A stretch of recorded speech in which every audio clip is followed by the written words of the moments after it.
मेधा शुरू से ही पढ़ने में होशियार और मेधावी छात्रा थी। अच्छी पढ़ाई के बाद अच्छा कॉलेज सिलेक्शन और फिर बहुत अच्छी जॉब। तूने तो मेरा नाम रोशन कर दिया मेधा। अरे लेकिन ये जो काम करने का तरीका है ना, इसे बदल ले। 18 घंटे काम करेगी तो कल को बच्चा कैसे संभालेगी? तुम्हारी तरह पागल नहीं हूँ माँ, जो बच्चे और परिवार में फंस जाऊँ। मैं तो जिंदगी खुल कर जीऊंगी। सब कहने की बात होती है बेटा, अपने बच्चे का सुख हर कोई चाहता है। वक्त बीतता है और मेधा की शादी हो जाती है। शादी के कुछ सालों में ही मेधा एक सुंदर से बेटे की माँ बन जाती है। अरे यार, मेरी मैटरनिटी लीव खत्म हो रही है, क्या करे? माँ भी नहीं आ सकती, कैसे मैनेज करूँ? ऐसा करते हैं, इसके लिए एक केयर टेकर रख लेते हैं, वो देखा करेगी इसे। मेधा को पति की बात जंच जाती है और वो केयर टेकर की तलाश शुरू कर देती है। एक दिन उन लोगों के घर एक महिला आती है जो दिखने में पढ़ी लिखी लगती है। जी, क्या काम है आपको? मैम, मेरा नाम स्नेहा है। आपका एड देखा केयर टेकर का, क्या मैं आपके यहाँ काम कर सकती हूँ? हाँ, क्यों नहीं, लेकिन आप तो अच्छे घर की लगती हैं, फिर नौकरी क्यों? दरअसल मेरे ससुराल वालों ने मुझे घर से निकाल दिया क्योंकि मैं माँ नहीं बन सकती और माता पिता भी नहीं है इस दुनिया में। तो अरे अरे, कोई बात नहीं, तुम लक्ष्य को ही अपना बच्चा समझो और यहीं रहना, और किसी भी चीज की जरूरत हो ना तो बता देना। नेहा खुशी खुशी लक्ष्य को संभालने लगती है। रात को जब मेधा घर पर आती है, अरे क्या बात है स्नेहा, तुमने खाना नहीं खाया क्या? अरे दीदी, आपका बेटा टाइम दे तब ना। अरे तो जब वो सोता है तब खा लिया करो। तब तो मैं इसके पास ही बैठी रहती हूँ। कोई मच्छर या कीड़ा काट ले लक्ष्य को तो अब आप पकड़ो, मैं खाना खा लेती हूँ। स्नेहा वहाँ से चली जाती है। बहुत ही अच्छे से ख्याल रख रही है ये लक्ष्य का। मेधा, इतना तो शायद तुम भी ध्यान नहीं देती। मेधा को पति की बात बुरी तो लगती है, लेकिन कुछ नहीं कहती। धीरे धीरे स्नेहा मेधा और उसके पति के साथ बाहर भी जाने लगी।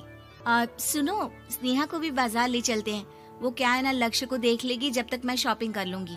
हाँ चलो, वैसे मैं चाह रहा था कि लक्ष्य को लेकर हम दोनों ही चलते। क्या यार, तुम तो फ्री में इमोशनल हो जाते हो, कितना देख लेंगे हम दोनों मिलकर, ले चलो उसे। कार से निकलकर मेधा और लक्ष्य रोड क्रॉस कर रहे थे कि सामने से कार आ जाती है। मेधा का ध्यान नहीं होता, लेकिन स्नेहा तुरंत लक्ष्य को मेधा से छीन लेती है। मेधा गिर जाती है और कार मेधा को छूकर निकलती है, जिससे मेधा को खून आ जाता है। पति मेधा को हाथ देकर उठाता है। स्नेहा लक्ष्य को लेकर गले लगाई रहती है। थैंक्स स्नेहा, मैंने तो ध्यान ही नहीं दिया था कि कार आ रही है। स्नेहा का गुस्सा मालकिन पर टूट पड़ता है।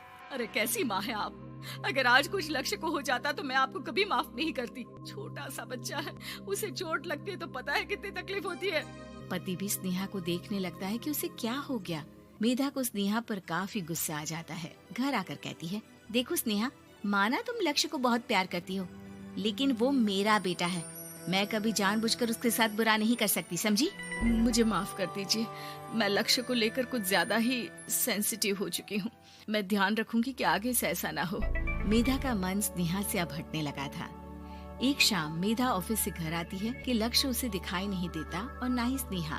वो स्नेहा के कमरे में जाती है जहाँ दोनों सो रहे होते हैं। अरे स्नेहा, लक्ष्य को आज इस कमरे में क्यों सुला दिया? दीदी, मुझे नींद आ रही थी, ऐसे में उसे कमरे में अकेले लिटाना मुझे ठीक नहीं लगा। मेधा बच्चा उठाने लगती है कि स्नेहा टोक देती है। रहने दीजिए ना दीदी, सो रहा है, फालतू में नींद खराब हो जाएगी। मेधा को गुस्सा आ जाता है और वो बच्चा उठाकर वहाँ से चली जाती है। अगले दिन मेधा स्नेहा को बुलाती है, साथ में एक और लड़की खड़ी होती है।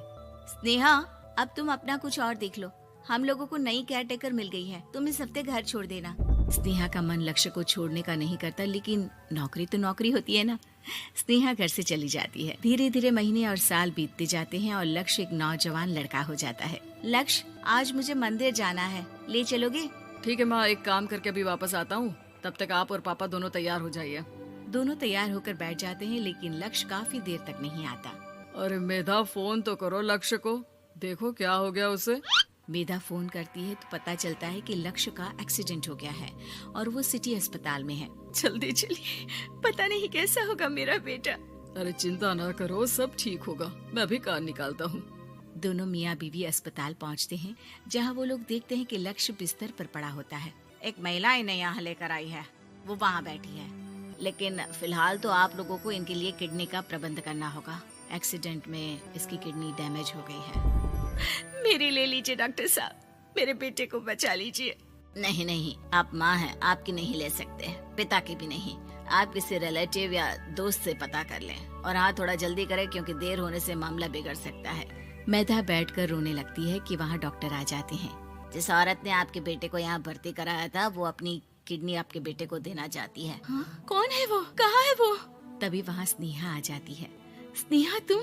मैं लक्ष्य को पहचान नहीं पाई थी, लेकिन आप लोगों को देखकर समझ गई कि ये लक्ष्य है, इसलिए वापस आ गई। मैं अपनी किडनी आपके बेटे को देना चाहती हूँ।